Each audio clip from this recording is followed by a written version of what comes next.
rice, and that cooks everything that's on top of it. You notice I didn't stir it. I'm trying not to stir it because I want to kind of get that ultimate paella crust. You know when you go to Spain and they give you a big paella pan, you normally have a bit of sangria, and you serve it up, and that's what I want, that kind of thing. So now we'll go back to the beginning, and amazing what a bit of food does, isn't it? You know, I was feeling a bit, add a bit of food in, and I was fine again. So, here we go. Saute pan, non-stick, really good investment. Do not faff around with too many pans. I think people have their kitchen too cluttered. You don't need it.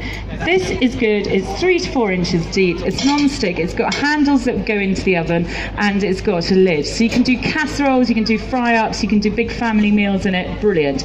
We also have a little frying pan. That's what I would invest in as well. They're good for toasting spices and really good for 3 egg omelettes and things like that. If I was to do an omelette at home, 3 eggs. I add a bit of soy sauce into my omelette, and then I add in grated onion. I put make it in the thing. I put my healthy extra A of cheese in there, and then you can add in tomato or ham or whatever.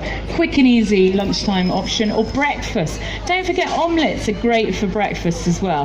The other thing I also recommend is a pan. We have a pasta pan, what's called a pasta pot, and in there is an inbuilt colander. So when you're doing your veg to do a third of your plate, it's a really great pan to have because you don't have to get a colander out. It's built in, so you just drain the veg, chip it onto your plate, and away you go. And then I'd have one big sort of stock pot type pan or medium-sized pan, and that's it. You don't need any more. Okay, so onions. This is going to be the start. I'm heating the pan up over here. I'm going to put some water in. I cook a lot with water. I don't bother with low-calorie cooking spray. I don't feel like I need it. Water is what most vegetables are made up of, and I don't use bottled water at home. I have a tap. You use it from the tap. I just don't have a mains tap, so that's why I'm using that. Okay, so then onions. Yeah. So onions are a great thing to have as a back note to any food. Onions, celery and carrots are your kind of holy trinity of flavourants. So they make great things for pasta sauces. They get great back notes to casseroles as well, and to a paella. Now, Bertie, who's my Spanish friend, he would die if he saw what I was doing. He said, Sal, you never have, I can't do a Spanish accent, you never put onion into a paella, okay? And he says paella, because we pronounce it with the L's. But sorry, Bertie, I disagree. I mean, why would I take the advice of somebody who's grown up in the Catalan region?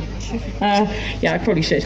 Anyway, but I'm going to add as much vegetables in here as I possibly can so that I don't have to faff around and fill a third of my plate with veg.